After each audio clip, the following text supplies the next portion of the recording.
video I'm doing right now is it's a little bit of a tips and tricks to go with the video. Probably a part 2 of this truck itself being done. This vehicle here is I think it was a 1987 Fleur-de-Lis. It's a French-made vehicle. It's one of 300 ever built, and probably the only one that we know of in the United States. So, very rare vehicle. I got lucky to get a chance to work on this. So, what I'm going to do though is I'm going to give you some tips and tricks that I've learned over the years. So, and the first one is this crazy-looking plastic you see here. It's real light, real thin, but it has a purpose. And I'll show you what the plastic is. It's a, I think it was like a 600-foot roll, I think it is. And it's like $40 for this box. It's real thin. And I'll give you the numbers on it. So if you ever want to purchase it for yourself, this is the numbers you got to look for. 3M makes it, 06723. And the whole purpose of this plastic is,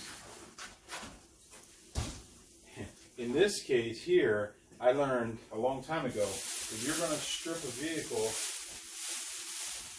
to bare metal, just in a garage atmosphere, if you leave it sit, it will get moisture from the actual air and start to rust if you strip the paint off bare metal.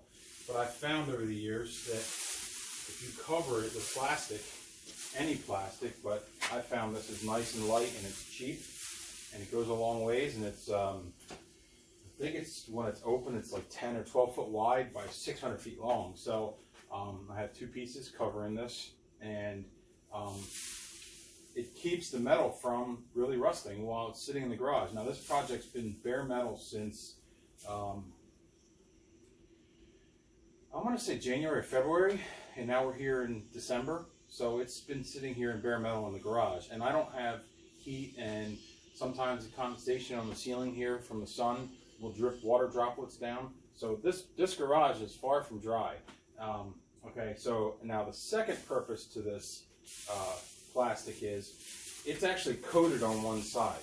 Okay, if you look at it, you can't read 3M this way, but if you look at it this way, it says paint this side to the side up. Okay, so this is the side it's coated with, and the whole purpose of this is when you're taping your vehicle off, if you've ever used plastic or maybe paper or something, and you tape the vehicle off, and when you're actually spraying your paint, and you come back and, let's say you put primer down or put some sealer down, you put your base color down, and then you come back and you go to hit it with clear, and that plastic flakes off pieces of paint and it blows it right into your paint job.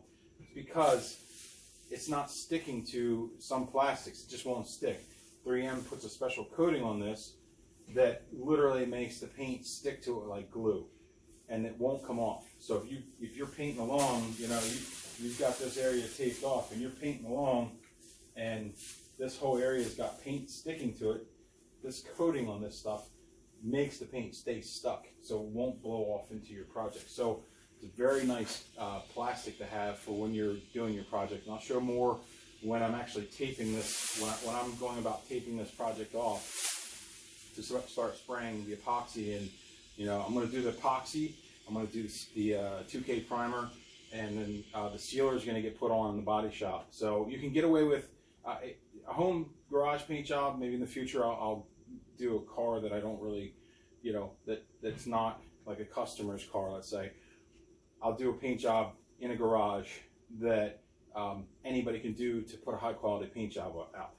This job itself, I'm doing the epoxy primer here, and I'm going to do the 2K primer here, and I'm going to block sand all the 2K primer, and you're going to see that. And then once the 2K primer is done, I'm going to go to the body shop. I got a buddy of mine who's got a body shop. We're going to take it in the body shop, we're put it in the paint booth, I'm going to tape it all off, and we're going to seal it and base color and clear and be done with this. So I'm going to stop the video here for a second, and I'm going to show you some of the other junk that I have in my garage here to help me and you do auto body. Okay, so one thing you always must have when you're doing auto body is a quality respirator. I just opened it. It's new out of the package. 3M. I like a lot of 3M products, so I definitely will use the heck out of them. And you know, you're best to get yourself a good quality respirator. So something else I have that the average person won't have, and I've only recently switched paint brands. I've gone from the used to be DuPont, but it's now Axalta. I'm no longer using that. It was excellent quality paint, but I got myself a deal and I switched over to PPG Global. So I'm shooting all PPG products, and they're, you know, high end. So what I've got myself into is I've got myself a whole rack of, it's ugly looking, but it's the variants. It's all the different colors. You know, they keep these up to date. I really just keep them for my own. I have them for my own projects and stuff. So when I'm mixing paint up, to go with that is computer, and I keep it covered with that same 3M plastic because it's light, and the computer and the mixing scale, which I have paper towels hiding under here. So I have a full paint mixing scale so I can mix my own colors. Okay, so now, excellent body filler, expensive by the gallon. I think it's like $75. It's not Bondo, but I'll tell you what, this stuff is the best thing you can buy on the market, pretty much. Glazing putty, this is also excellent. It comes in a squeeze container. It's like 30 bucks for this. Excellent for pinholes and imperfections and tiny little, you know, you put it on. This Rage, this is what it looks like, and this is the unmixed ultra glaze, the metal glaze ultra. Very hard, water impervious, and you know, excellent for auto body, and it sands really nice and easy compared to some of the other stuff.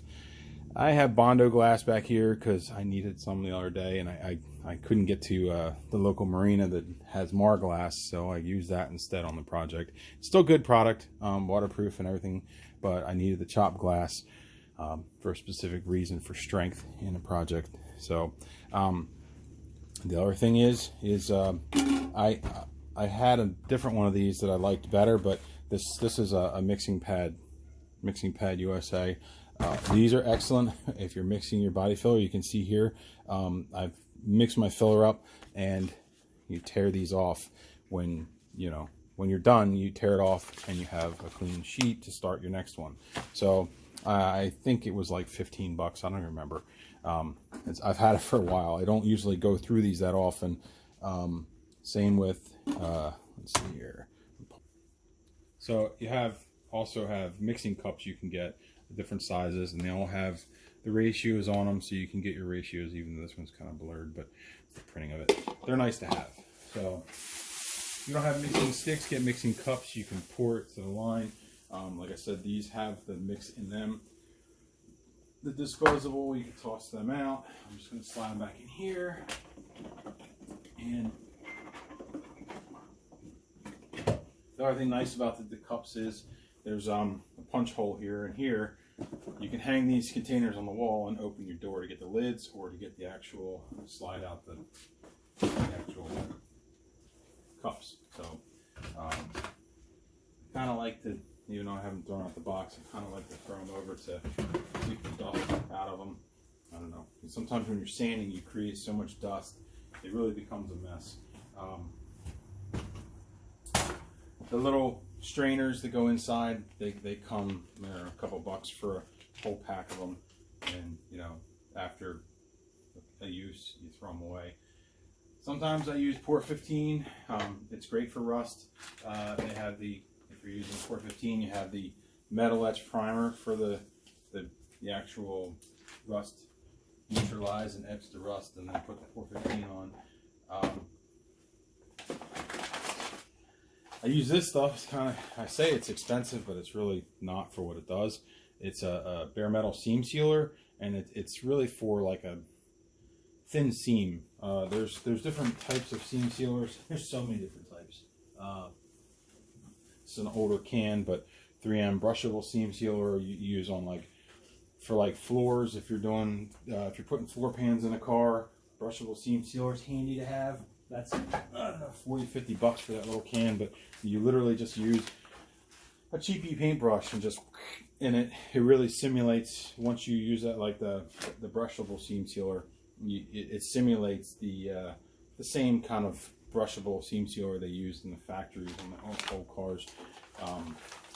This stuff here, I can show it to you on the vehicle behind me. This seam sealer dries in 15 minutes. It's basically like a 2-part epoxy, and it's got instructions and everything else. You screw this little mixing thing on it, and then you put it in the. I have a gun that's meant for this. It's a double ram gun. That's up there. It's up in the back.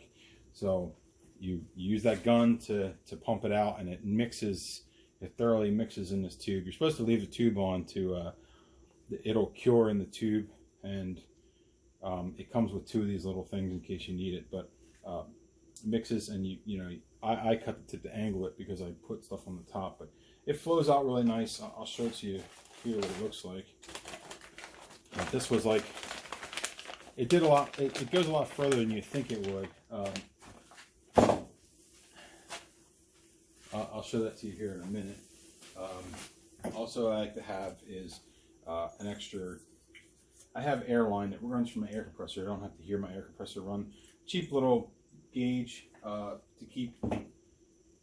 For every, I think it's every 50 feet, you loses 5 psi. So if you have 100 psi coming, you'll lose 5 psi for every 50 feet. So by the time your airline gets to wherever it's going, if you have 100 or 200, you can lose 15 to 20 psi in line pressure. So you want to be accurate. You put one of these real close to where you're spraying. I also have them on one of my guns. I should have them on more of them. That's pretty much it, I think, in the garage. Stuff I'm knocking over. One of the few places, if you're mixing paint or storing paint or whatever, Napa seems to always have these cans.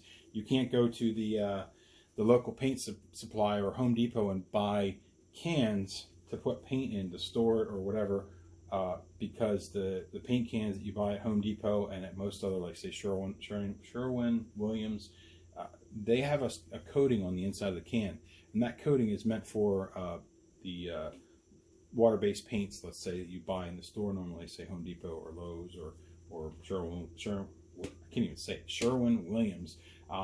They're latex paints, so the inside of the can doesn't rust. Automotive paints, except for the water-based automotive paints, the cans have nothing. They're coated just like this on the inside. It's so they don't have to worry about rust, because automotive paint won't make the can rust. So I have markers laying around. You never know. Oodles of tape, lots and lots of tape. So that's pretty much it. I don't think I really have any more here to show you for today in the shop area. I'm going to forget this. So I will show you what I do quite often. So I have a little bit of stuff mixed here. So if I'm mixing up something, all right, and this is how I make these things last. So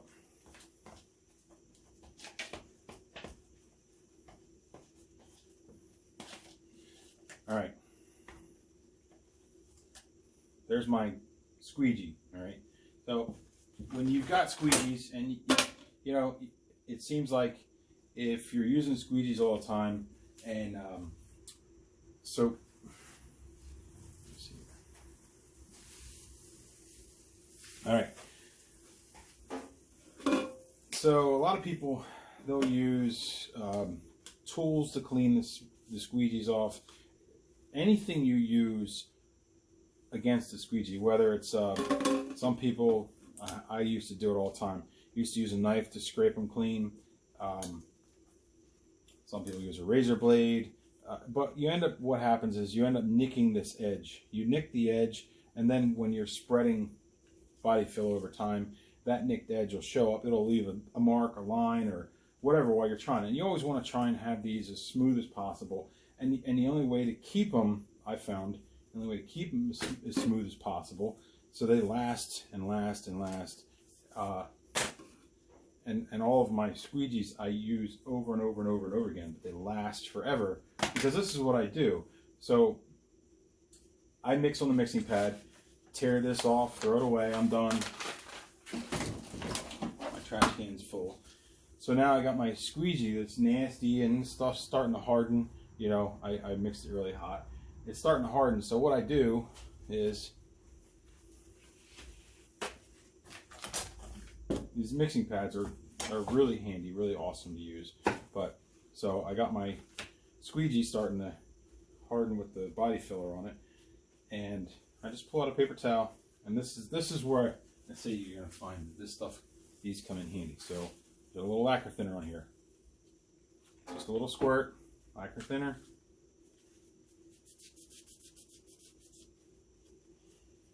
That's it.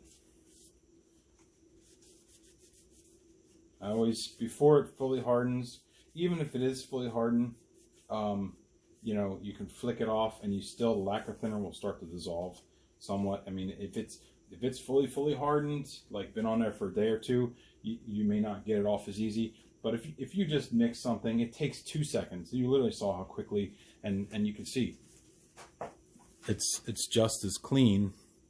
It's never had a knife or anything on it to scrape it. So that edge is always nice and clean for your next time you go to use it. So one half of a paper towel, a little squirt of lacquer thinner, a little wipe.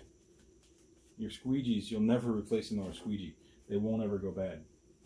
So granted, they're not a lot of money. It's like $6 or $7 for a pack of 3. But I've had these squeegees for quite some time. They get used all the time, and like you'll get gooey and whatever stuff off the top. A lot of times I'll wipe the whole entire squeegee down. This is a paper towel, but I'm just showing you for example. I'll wipe the whole squeegee down, even if it's been sitting, like, you know, this one's got stuff stuck to the top of it. So I'll take a little squirt.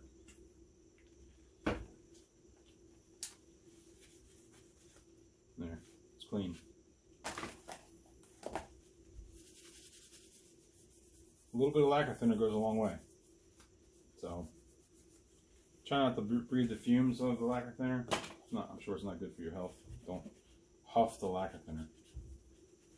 So all my squeegees get used over and over and over again, and they're still like new because I don't take a knife to the edge. Okay. One thing that I go through a lot of, and I like these gloves in particular, they last a long time. I mean, they're not completely impervious to lacquer thinners and acetones and stuff, but they hold up if you're not allergic to latex gloves. The powder-free, the diamond grip gloves, they're awesome. I use the hell out of them, and I always get extra large because I have large hands. I use them for everything, whether I'm wrenching on cars or working on auto body. I run through these like crazy. I think I have Amazon subscription. They send them to me, and I usually have 2 or 3 boxes in stock. But with this COVID, they've been hard to get a hold of, and they doubled in price. They went from like $16, $17 a box. I think I paid $38 for the last one. So that's killing me here, is that these. The second thing that you must always have, it looks like, you know, this is a 3M respirator, dust mask, 3M, N90. Another thing that's probably hard to get a hold of is N95 dust mask. I also use the hell out of them. I use them a lot longer than, you know, they probably should have. And because of this COVID, I go and take a air hose and blow it through the inside of it to blow the dust out of it. So I use it a lot longer than you probably should, because they're hard to get a hold of. And they also are very expensive right now. So the other product I use, looks stupid, but I think it was like $10, DeVilbiss. This here, I'll show you what I use it for so much stuff. Once you get one of these and you start using it, the main thing it's really used for is cleaning paint guns. So if I have my paint gun after I'm done, and I've converted all my paint guns from where did I put it? I had one here somewhere. What the hell did I do with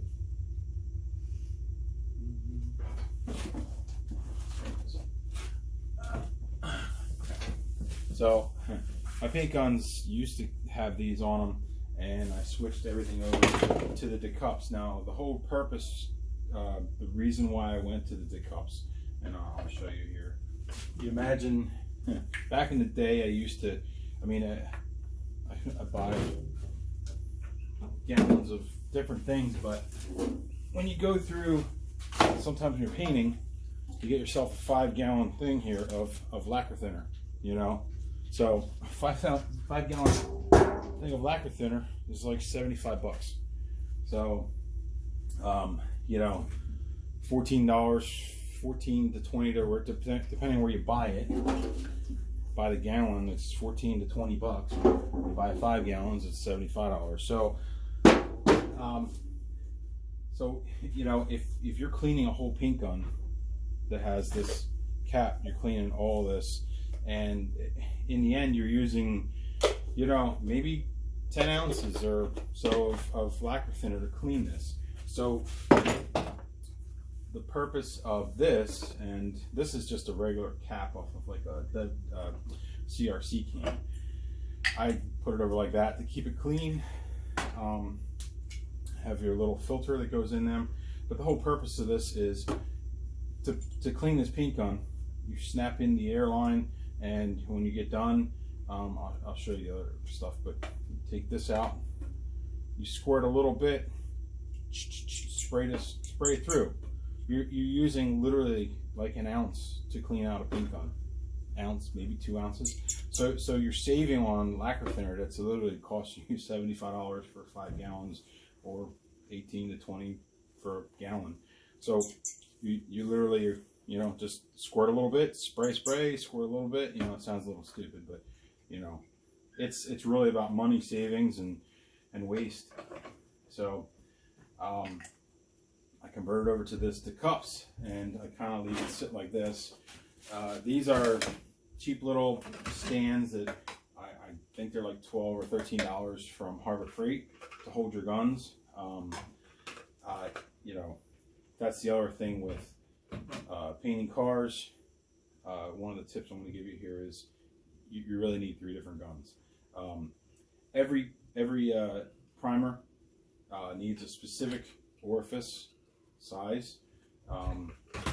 Every base color, actually I think this is my clear gun. This is my base color gun. Base color takes a different size orifice for the how thin the material is that comes out, so you want the spray right.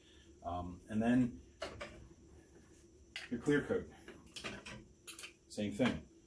You need a gun that is just specific for that orifice. You know, I think my clear might be a 1.8. I'd have to look at it. So so you can get yourself some decent guns for a fairly reasonable price. You know, like I said, a primer gun, a base color gun, and a Clearcoat gun. You need 3 guns because, and the reason I say you need 3 guns, some people can get away with 1 gun, clean it out real good, swapping the tips so that way you have the right tips for what materials you're spraying. But my only fear is I use a primer gun and then I use it on base color, and while I'm spraying, some of the primer flicks out into the base color because it's, you know, if you didn't scrub the hell out of the inside of this thing, you might have something come out in the paint. So I really like having 1 gun just specifically for primer. So now these decups here, they're great because, I'll show you here. All right. So the whole purpose of the cups is this, let me move this here aside for a second. Put it like that. You got your cap. So what you do is you get one of these sleeves. Now I'm opening it from the opposite end.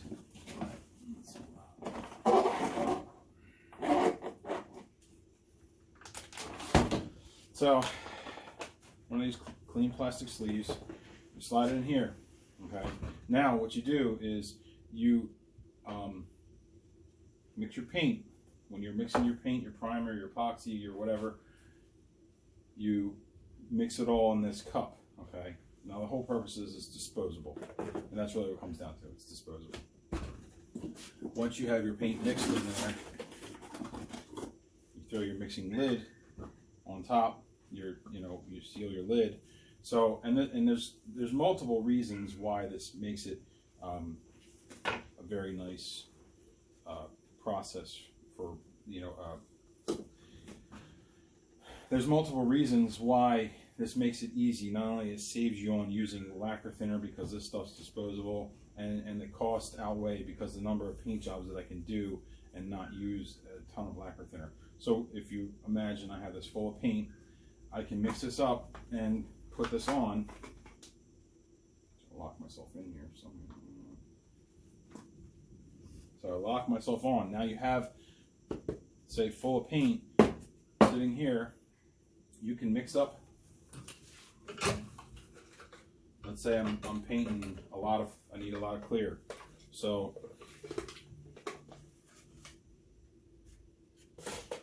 I can mix up multiple containers and have them sitting. So if I'm shooting a lot of material, I can come in, put my gun in it, lock yourself in, you're ready to paint. Full of color, full of clear, full of epoxy primer, whatever you got in it. You go to town, you paint. When you get done, you can pop it off, set it aside, pop on the next one to go and do more material. Boom, you're back in business.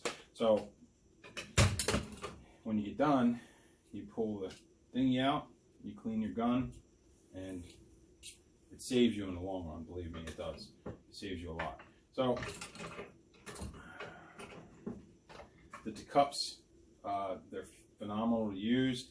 I tend to buy just the largest ones because I very rarely shoot small quantities. These cups come in so many different sizes. I think you can get them all the way down to like 8 ounces, like this container. This container you can get down to like 8 ounces. So you're only shooting a little bit. This is the largest. I think this is 34 fluid ounces. This will hold 34. I usually, I'll mix 32 or something in it. But as you paint, it'll crush down, so it moves with the paint as you spray, and it's phenomenal to use and save you so much lacquer thinner for cleanup. So love the cups. Like I said, they can.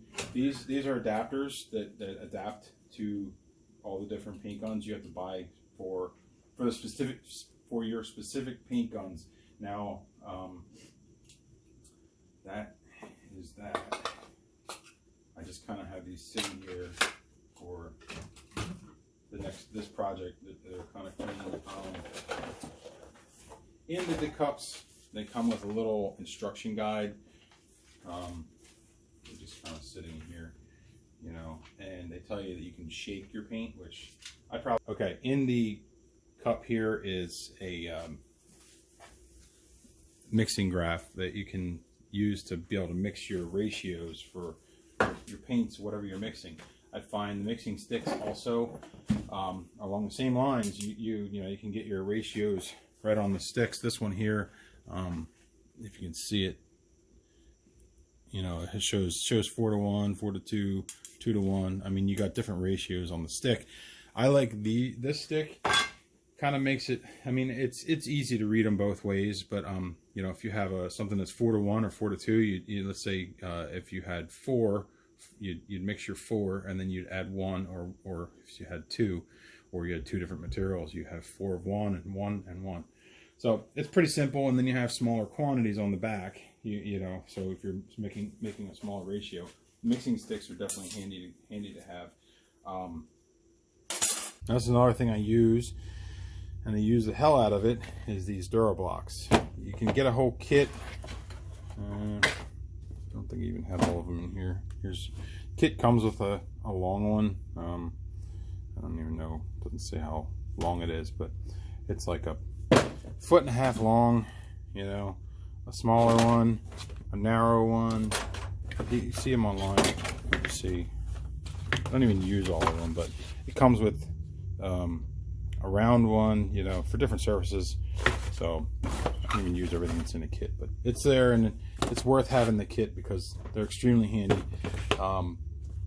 Also, I buy by the roll. You know, I have we got the, I think this is 80. You can see it. 80, 120, 180, 400, 600, another thing of 180, 320. So I buy it by the roll and just pull it out. It's adhesive, and you can see actually I have a strip here. Doing this one-handed, but it's not perfect, but it's stuck on there. But you get an idea. You just got my strip on, and then when you're done, you peel it off, you know. So it's handy, but that's what I do most of my body work with, is with these dura-blocks. I do all block sanding, almost all the, anytime I'm sanding body filler, I do it all by hand. You really can't do a whole lot with, you know, machines, air tools. You really have to do a lot of your sanding by hand, blocking it out by hand. Okay, here I'm trying to show you what the seam sealer, it's right in this seam. That's really what it's for, sealing stuff like that. Or let me show you up here in the plastic. You can see I got it on here. That's the seam in the metal. It's flexible, it's corrosion resistant. Stuff is awesome, you know. But you can see I'm under the plastic here, and this vehicle's been bare metal for quite some time, and that's the other thing. It's all sanded to a 180 grit, so it's ready for primer when I go to shoot the epoxy on here. I try to keep my work area separate from my tools and everything, because the sanding dust gets everywhere. I'll close the door, keep everything in an area so that way I can sand out here and really separate everything. Keeps everything a lot cleaner inside with all my tools, even though some dust gets in there, but it's nowhere near as bad. So I've already DA sanded.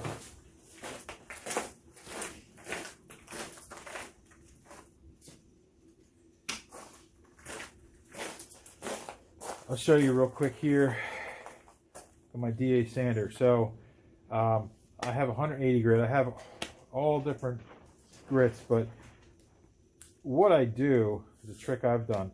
Now, the hook and loop sandpaper has gotten much cheaper. Basically, it's a Velcro. Hook and loop's much cheaper. I just happen to have a whole bunch of this sticky paper, but you'll find that the sticky really gets stuck to the pad. And if you're changing disc all the time, what I tend to do is I leave 1 or 2 discs stuck to it, you know, and then this will stick right to it. So I frisbee off the paper as I go.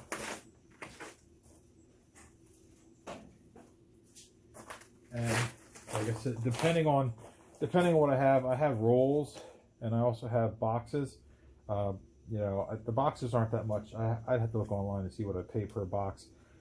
But you know, depending, I think this was Norton roll of 180 grit, and these are, you can see, durable. They're good. They last a long time under sanding. So taking DA the hell out of a lot of stuff, but really, like, before, it depends, and that's the thing you're gonna have to take and look at when you have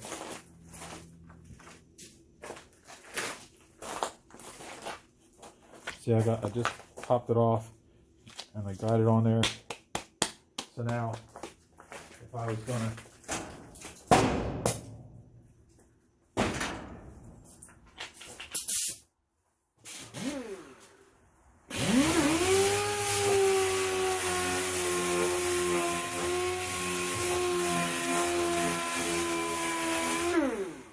depends on the surface.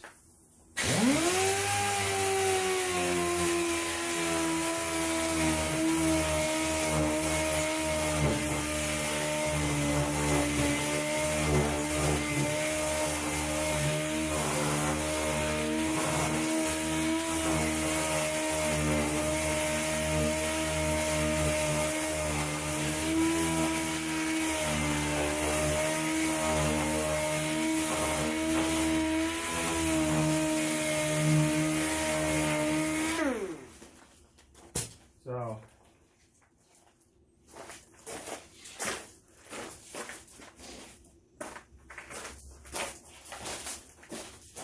you don't hear my air compressor because I'm a long distance from it. But like with anything, you can't get a surface flat with a DA. I've seen people try to do their body work and run around with a DA, or even, you know, one of those flat boards are good, but you really can't, you know, one of those flat air boards is good to knock down a large area. But when you're getting down to this nitty gritty stuff, you can go too far or too fast with one of those boards, those air boards. DA is good for prepping the surface, and it varies. You really have to look to see on your cans a lot of times, or the specs from the manufacturer, depending on what you're shooting.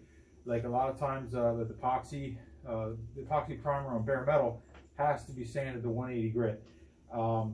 If you're putting some of the primers, like 2K primer, over an existing paint, you have to sand it to 320 grit, I think 320 to 400 or something like that.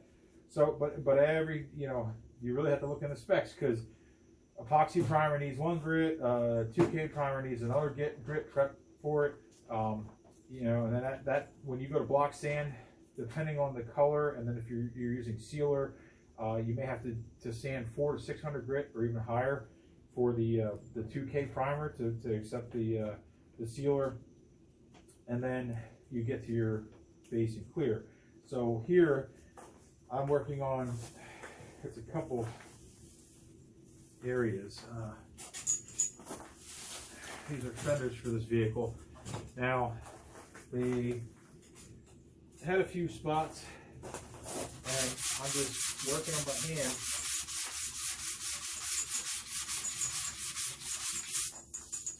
Now, the thing with Autobody is it's I'm not going to say hard to teach it.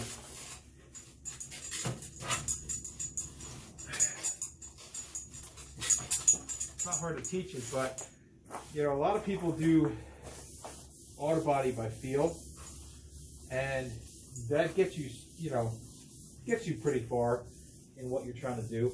But a lot of it, believe it or not, you can do most of your Autobody just by visually. When you're sanding, you can tell, if you know where you started, you can tell where you're at. You don't have to actually feel it.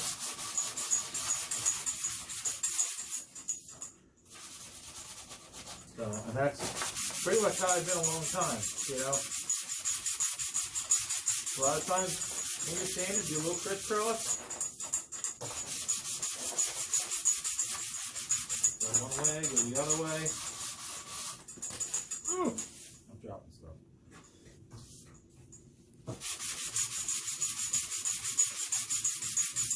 But the only true way to get it flat is with a flat board like this.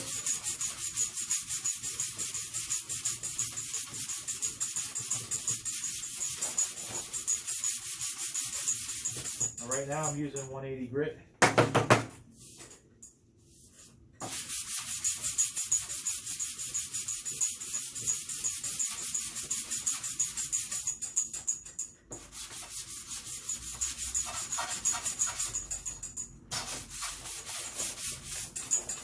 pretty much it. You power your way around.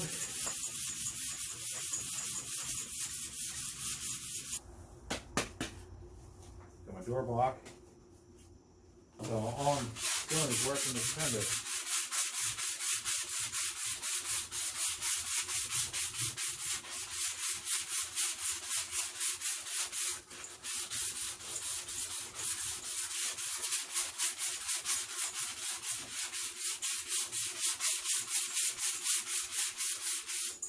A lot of times you'll see me doing, you do like an X pattern on some stuff, you know, you're working to get something flat.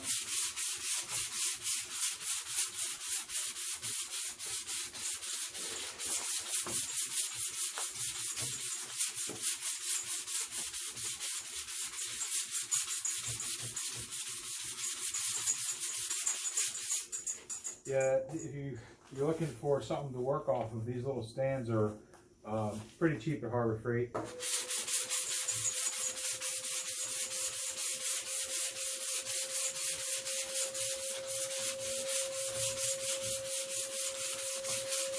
And I'm moving around, you can see the area I'm working here, but against a longer block. You know, one of the real long ones, it's too much for this area. It's good for a big panel or something, but these ones are good for, and there's another one that's smaller. They're good for something like this. Move around. You move around, work different areas of the block. Like I said, I'm using 180 on this one here, so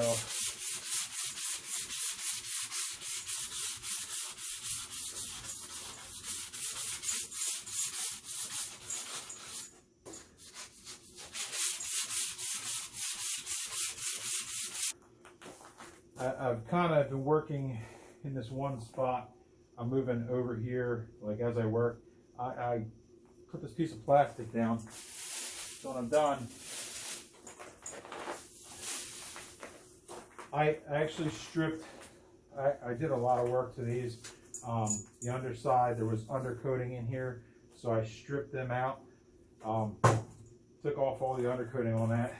So I got them stripped, but instead of making a huge mess, I put it on a piece of plastic so I can catch it, roll it up.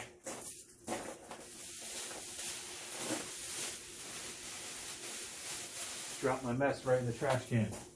So it's handy to do that. And as I'm working, I also, you get sandpaper, you get sanded along here, and this paper's not clogged up, but if there's paper clogged up, pretty much as you get moving along, your sandpaper gets these globs that are clumped up on it, and it really makes it difficult to do any effective sanding. You know, they start to build up and prevent you from sanding properly. So pretty much as fast as I'm going, and I realize I'm not really getting any sanding done, peel it off. I have a pile of sandpaper on the ground over there that I'll pick up after I'm all done. But I just kind of throw it all in one spot, the same spot. So it doesn't really slow me down on the work I'm doing, you know. So I've been plugging away on this, you know. Bodywork's not the easiest thing. You know, it takes some time to get the knack to knowing when you've got it flat, you know, how nice it is, and you know. But there's a lot of tricks that you learn over the years of doing the bodywork. Now, these fenders here were, for this vehicle I'm working on, were basically custom made, and you can see now the reason I stripped this, I stripped off the paint that was on these, the actual base clear that was on here. I stripped it all off, but you're actually seeing multiple paint jobs on this over the years. So I took off one whole layer of paint. This black here is probably the original paint, and this is the primer, or actually see one. This is the original primer under here, the yellow, then there's black, and then they painted this. So this is on top of the other layer of paint that I stripped off of here already. So there's multiple layers of paint on this originally. So there was 3 layers. I stripped off one whole layer to get to the bodywork itself, and the reason is I originally thought it was because there were so many layers of paint it cracked, and this area that I worked here, I used the Mar-glass, the chopped glass filler in here for strength, because when I cleaned it out, I was originally going to strip these to bare metal, but it turns out these fenders, it sounds weird, but they're custom made for this vehicle, and they not only custom made them, but they laid them up with some body filler. So, and you can actually see the green filler here. That's the Mar-glass type fiberglass body filler. It's also back here, but it's under this, you know, and it's under the Bondo that's here. And this is the Evercoat that I got. So it had cracked here, and I wanted more strength. I put the glass-filled body filler in here, and then I put the Evercoat over top of it. So that's all done. And the reason I did the Mar-glass type body filler is for strength, because it's split here. Probably because, you know, somebody could have leaned on the fender, you know, because these kind of sit on the car like this. So somebody could have leaned on it and it's just split the paint. So I'm hoping that that Mar-glass gives some strength and it'll not do it again. So plus the newer paints are a little more flexible and they're stronger, so probably less likely to split. But that's the reason why I was doing that here. These ones are pretty much done. Like I said, I stripped all the paint, but I didn't take everything off of them because there's just so much work to be done. If I stripped everything off, I'd have another a whole week of work on these fenders alone. So they're pretty much done. And now I'll shoot epoxy primer on them and, you know, get the blocking them and everything else. But I am going to put sealer on them. There are some spots in this edge that runs around here. The sealer come out, because really they just put a piece of metal, rolled the edge, and then they created this edge and tack welded it on here to make this fender. It's not a very difficult thing to make this one, but that's how they made it back in the 80s. So they had a sealer in this edge to keep the water or anything from getting into this and rusting. So I'm going to put that all back in there, and that's pretty much it. I don't see or feel anything. They look good. These fenders are pretty much done, and the whole rest of the vehicle is done. I didn't show that because there was so much work. It's really just pictures that are in my video. So more to come. Okay, I pulled out the tube of bare metal seam sealer. You can see it here, bare metal seam sealer. Good stuff, strong. You can literally, if the temperatures are just right and it cures when it's supposed to cure, they say you could paint it within 15 minutes. So if I put the seam sealer on here real quick and shot epoxy primer on it, I literally could put the seam sealer on, wait 15 minutes. Even though it takes 24 hours to dry, it doesn't shrink, it stays permanently flexible. But I could put the seam sealer on here, wait 15 minutes, like say it's 70 degrees in the room. It's not 70 out here right now, but 70 degrees in the room, and this stuff would be ready to paint in 15 minutes with that freshly applied to it. So the way they do it, and you can see the zigzag in this, that zigzag, if I can get the camera to focus on it, that zigzag in there, as the two tubes flow, they flow in and they mix, and then by the time it gets to the end of the tip, it's fully mixed.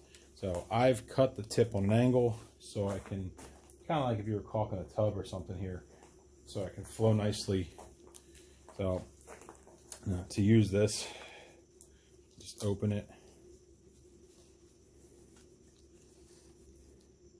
take out the cap and the little thingy there that seals the tube, and gotta take out this here.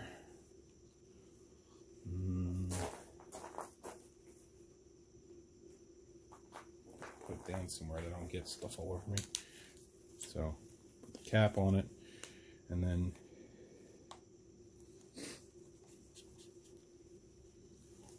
Now that's it. Like I said, that like if I used half this tube, you would say leave this applicator on here and let it dry inside the tube, which would seal the rest of this. And then it comes with 2 of these applicators in the tube. So it dries in there. So when you go to use the last of the tube, you would take this off and then put the new applicator on it to be able to use the last of it. So most of the original seam sealer in this is still good. I dug out all the seam sealer that was on the inside of it because it was kind of ratty. Plus there was rust sneaking out, and I wanted to get to some of it. On the outside here, there's really the same spot on both fenders that the rust was creeping out, and I dug out the seam sealer. So I'm just really going to patch a few spots and then seal the inside of them. So I'll just squeeze the tube here and see if we can see the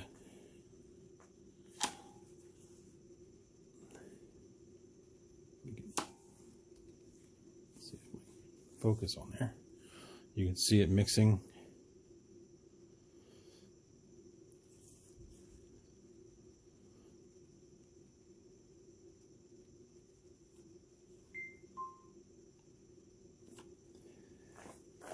So as it gets comes up the tube here, by the time it gets to the end of it, it should be completely mixed. So then I can apply it.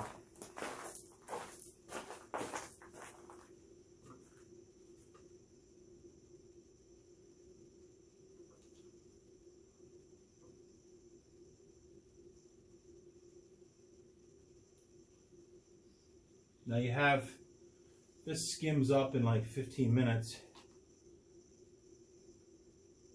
to the point where you can paint it, but you have a certain period of time you can work this too. I'll show you what I mean here in a second.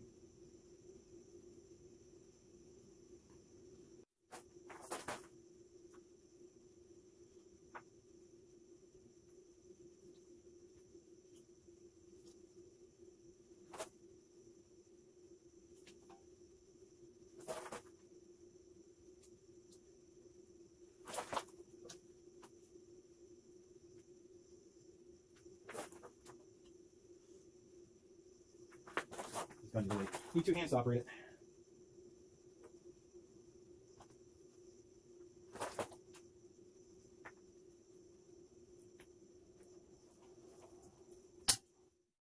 That was me releasing the gun so it's not pushing the pressure on the tube. So what I was going to show you here is, once I've got that on, I take my finger and I just kind of, just like you were caulking the bathroom tub, gives a really nice finish by doing this.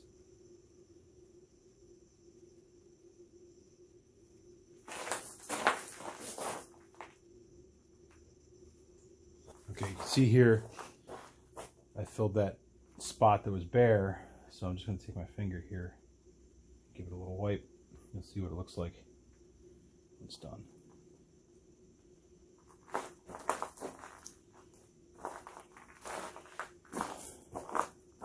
Super nice and smooth.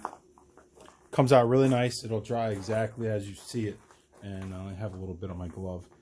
So, but it really sticks to this stuff, and it dries really hard, but still stays flexible.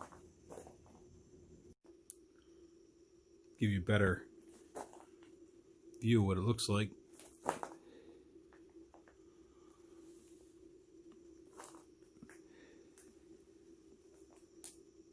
Kind of see the gloss. That's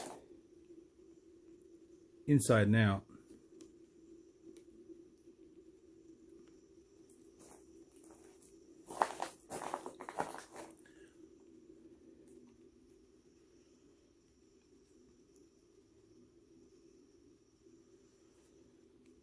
This gives you an idea what that bare metal seam sealer from 3M looks like. And it'll dry just like this. But the only thing is you have to paint it within 24 hours. If you don't paint it within 24 hours, when you go to paint it, you actually have to scuff it up so the paint sticks to it. Otherwise, the paint won't stick to it.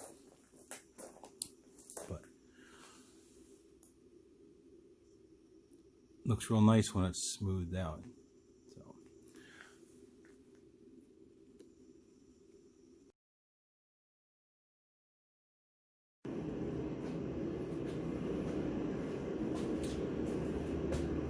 Okay, I'm getting ready to pop open a can of paint here, but one thing I forgot is the other thing I like to do is I take a black trash bag and actually cut it down one side and across the bottom so it's a large piece of plastic so I can cover up my workbench. You can see here, and also these mounts here I have on just a block of wood that's underneath of this. So you can see it in the photo here. It moves a little bit, but it's on a block of wood, which these are screwed through, and when I'm done I'll pull the screws out and move these aside, take the block of wood, clear my workbench back off. So, but this keeps the workbench clean. So the other thing, the project I'm working on is I don't normally push products, and DuPont sold their product line, so they're exalted now, but I have a whole can of Prep-Solve. What Prep-Solve is a degreaser for the body, for the metal, for the paint, primer, whatever part you're going to spray paint on. You wipe down the whole thing. So I've currently wiped down my whole vehicle. So I'm saving the Tyvek for when I go to shoot the Clearcoat, the sealer base, and clear on it. So tonight I'm just shooting in my sweatshirt. I changed my shoes. I changed out my glasses to an old pair of glasses because this stuff likes to stick to anything plastic. You know, cover up your watches. You know, once you get it on, the only way you're going to take it off if it hardens is a chisel. But no, I mean, seriously, you can pull out your lacquer thinner and put it on some paper towel, and you can wipe, you know, stuff down that you got it on.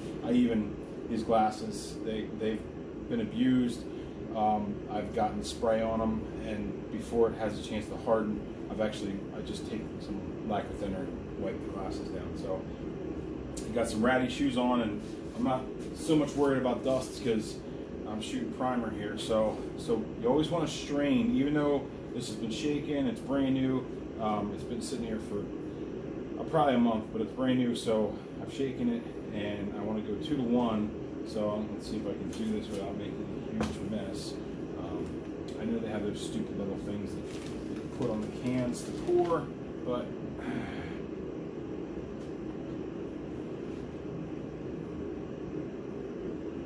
not too bad.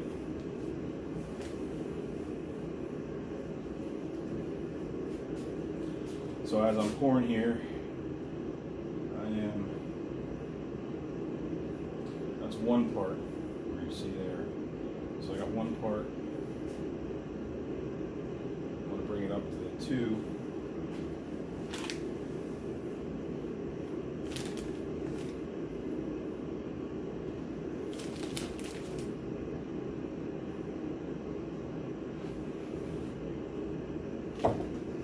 This is why you can see why I cover the bench with plastic, so I don't destroy my workbench. Alright, so there's 2. Now I want to put 2.5 in here because it's kind of right there is exactly 2 parts. So I can add 1 part of this, and I'll have my 2 to 1 ratio. What I'm going to do is put 2.5 on here, and when I reach that half point.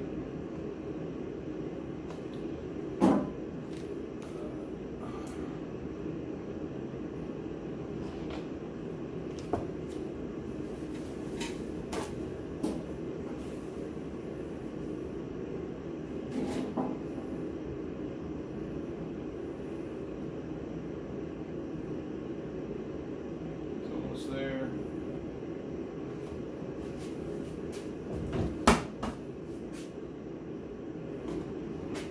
Just a little bit more.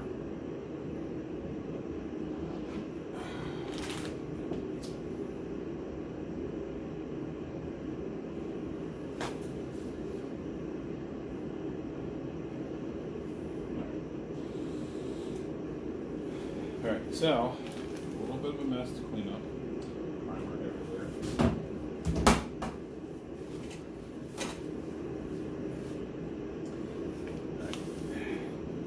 Now the one thing you can see I'm doing here is I'm cleaning this lid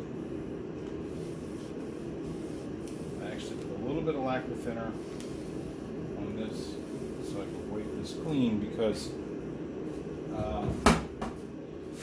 you got to reseal this can. If that's all full of automotive epoxy, you may never get that lid back off. So I clean that channel really nice and clean so I can pop the lid back on and not have to worry about fighting to get it off. So now the whole purpose of filtering everything is you don't want to have a little clump of something that doesn't dissolve when you mix, or you know, it could be anything. It could be the dirt off of this thing. I dump it in there and guess what? It clogs up the paint gun. So you want to really make sure that you strain everything that you run through so you don't clog a paint gun up, because it's the worst thing. You're in the middle of a paint job, you have a clog. So all right.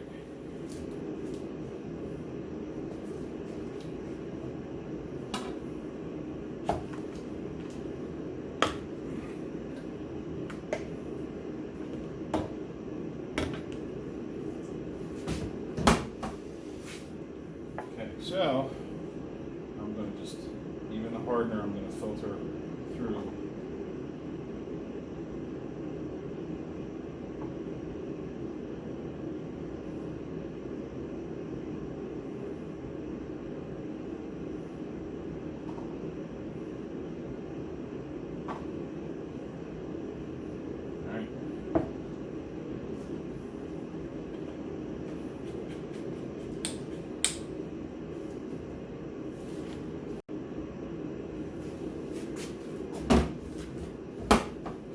Alright, so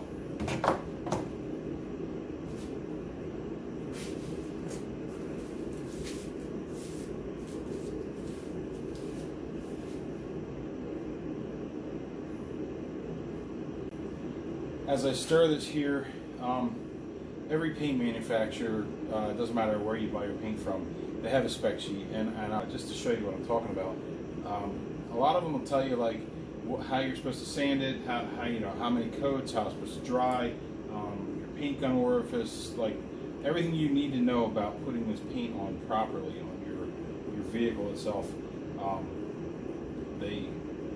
Every manufacturer will tell you exactly what you need to do to make this stuff perform. So that's pretty much it there. I'm going to. I didn't show you how to use these, just because I did it in the cup, so in the cups.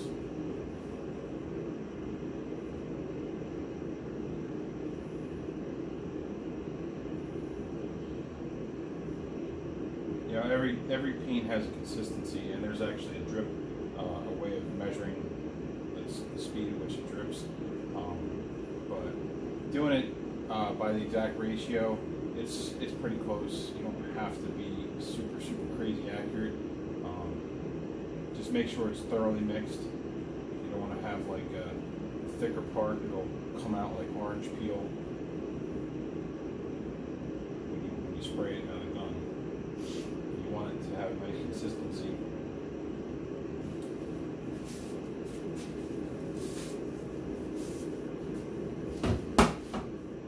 So now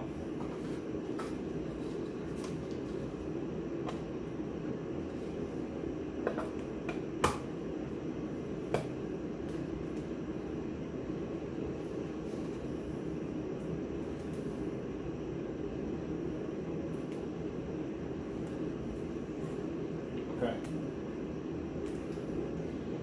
Now we're ready for the paint gun. So in order to make this work, just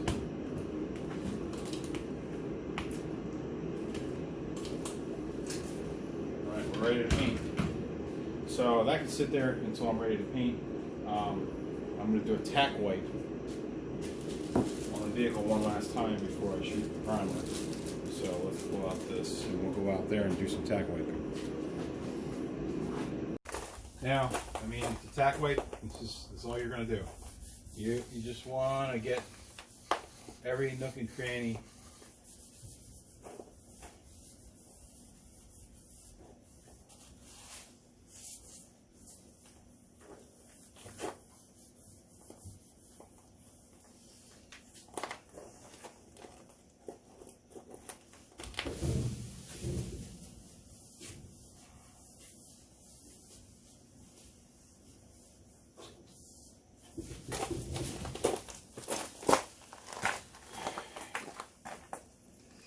You can kind of see a little bit of dust on there.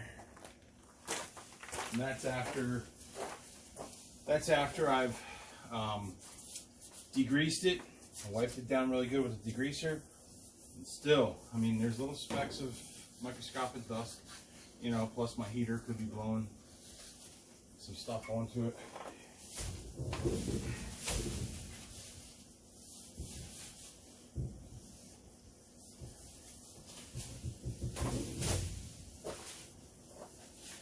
But this is not as crucial as, you know, dust-wise, not as crucial right now as compared to being in the body shop when you go to paint the clear in the paint booth.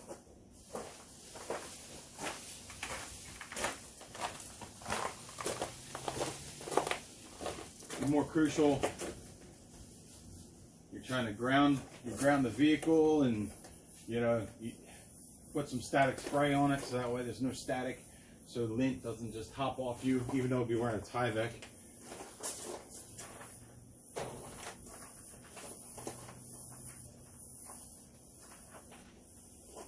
Just slide along.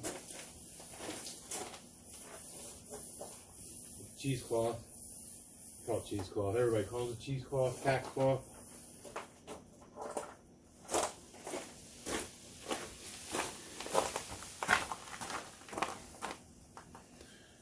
That's the tack cloth with, you know, so you can just keep using it and using it until it's so nasty you're ready to throw it out.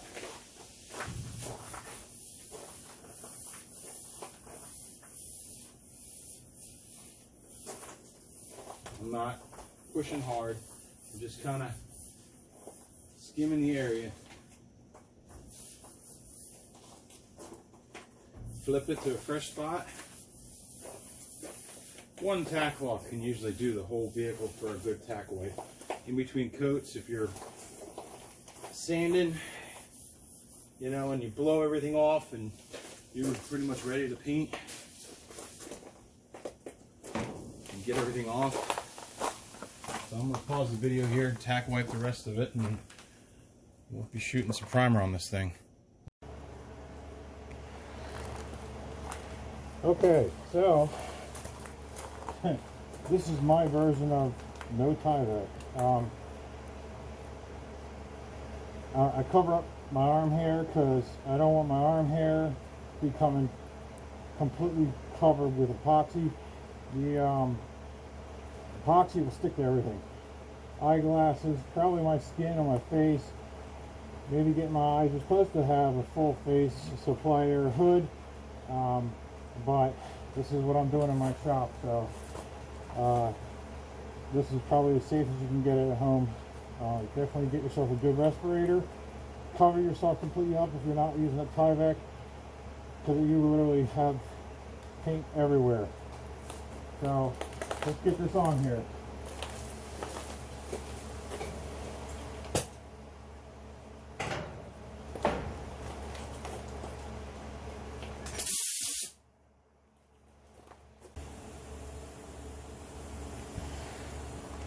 Okay, so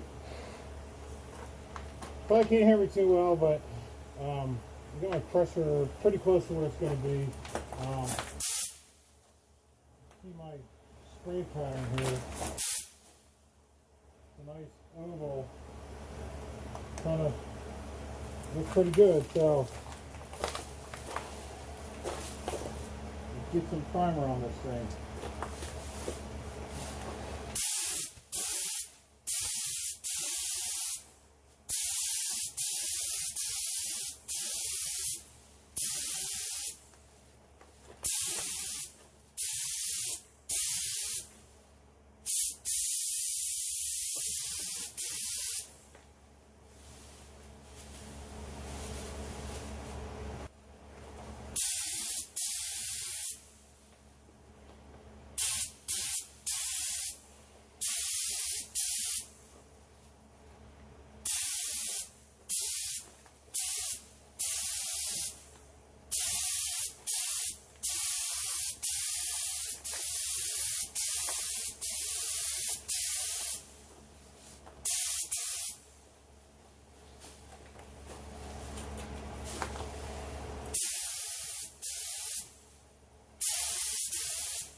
See how it's crushing down?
I showed the prep solve in the video. I wiped down the vehicle, then I tack wiped it, which I showed you on here. And after I tack wiped it and had everything all taped off, I put the first coat of epoxy primer on. The epoxy primer, like I said, manufacturers vary, but I gave it a good 2 hours before I put any 2K primer on.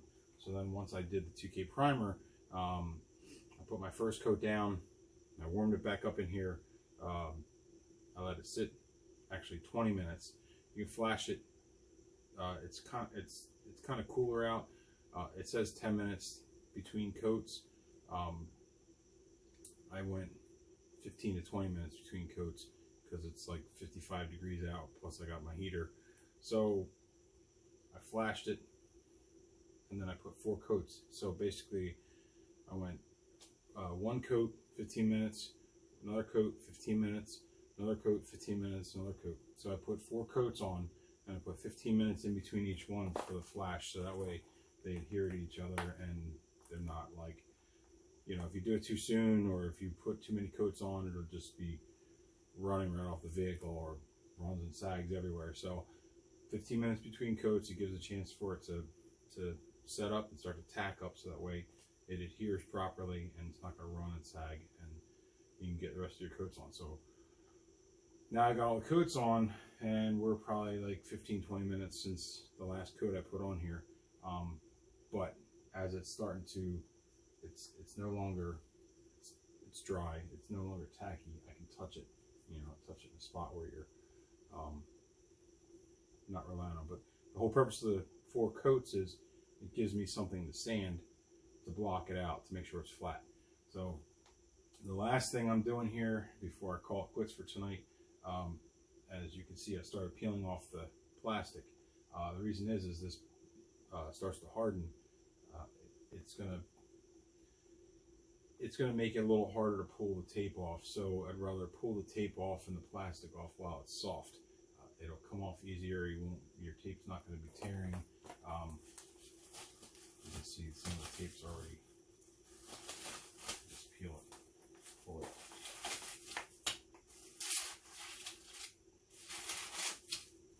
That's all I'm working on, taking the tape off this.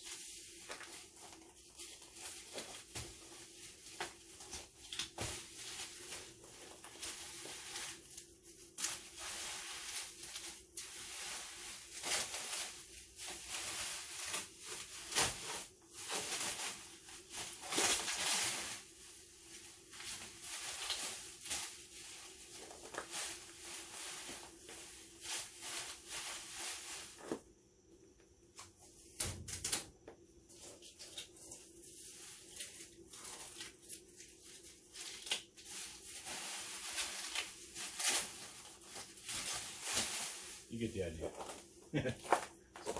I'm going to get all this tape pulled off of it, and I'm going to put it away for tonight and work on some of the other parts tomorrow. See my 3 in here. We'll do 3 parts of gray, dark gray.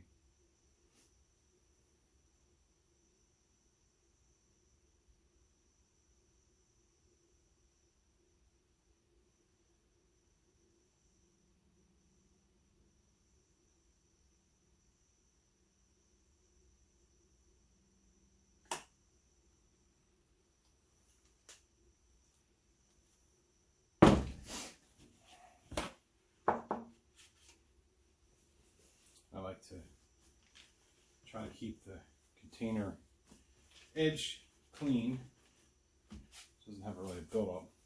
Alright, so I got my 3 parts of dark gray, and I'm going to do 1 part white.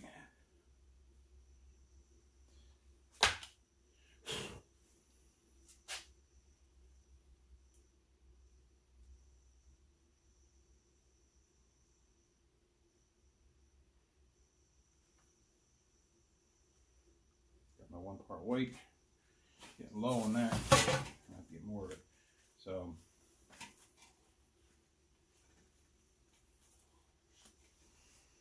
now it's get 1 part of the hardener.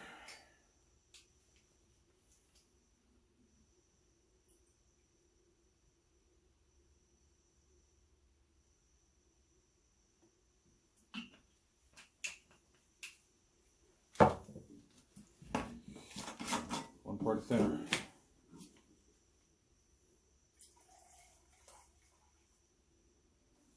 Okay.